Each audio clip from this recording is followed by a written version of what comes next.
Hello दोस्तों, नमस्कार। आप सब कैसे हो? मैं आशा करती हूँ आप स्वस्थ होंगे और खुश होंगे। तो दोस्तों, मैं अब आपके लिए लेकर आ गई हूँ वसुधा एपिसोड 5। चंद्रिका देवी और देव आमने सामने खड़े थे। पूरा परिवार सांस रोके हुए यह दृश्य देख रहा था। उधर अंधेरे में छिपा वही नकाबपोश आदमी मुस्कुराया और बोला, यही तो मैं चाहता हूँ। अब माँ और बेटे की लड़ाई शुरू हो चुकी है। तभी अचानक हवेली की सारी लाइटें बुझ गईं।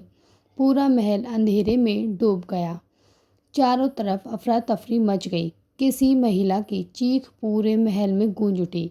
कुछ सेकंड बाद जब जनरेटर चालू हुआ और रोशनी वापस आई तो सभी की नज़र सीधे चंद्रिका देवी की ओर गई। उनके गले से उनका दूसरा हीरे का हार भी गायब था। चंद्रिका देवी घबरा गई। उन्होंने चीखते हुए कहा, चोर अभी भी इसी हवेली में है। देव तुरंत महल की तलाशी लेने आदेश देता है।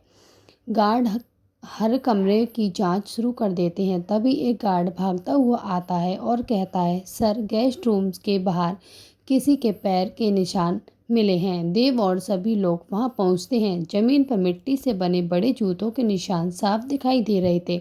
देव उन निशानों का पीछा करते हुए हवेली के पुराने स्टोर रूम तक पहुंच जाता है। जैसे ही दरवाज़ा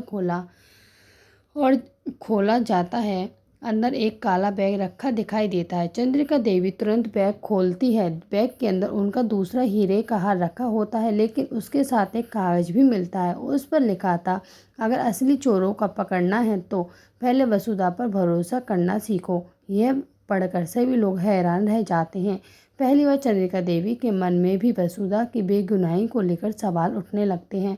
तभी सावित्री अचानक बोल पड़ती है, मालकिन, मुझे याद आया, जिस दिन पहला हार गायब हुआ था उस दिन मैनेजर रघुवीर बार बार तिजोरी वाले कमरे के आसपास घूम रहा था।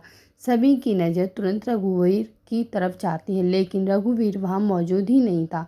एक गार्ड घबराकर दौड़ता हुआ आता है और कहता है कि सर, रघुवीर अपनी कार लेकर हवेली से भाग गया। देव बिना एक पल गवाए अपनी कार की चाबी उठाता है और कहता है, आज चाहे कुछ भी हो जाए, रघुवीर बचेगा नहीं। उधर दूर जंगल के रास्ते पर रघुवीर अपनी कार तेजी से दौड़ा रहा था, लेकिन उसे बिल्कुल अंदाज़ा नहीं था कि कोई और भी उसकी हर हरकत पर नज़र रखे हुए है। पेड़ों के पीछे खड़ा वही रहस्यमयी नकाबपोश आदमी धीमे से मुस्कुराया और बोला, रघुवीर, अब तुम्हारा काम खत्म हो चुका है।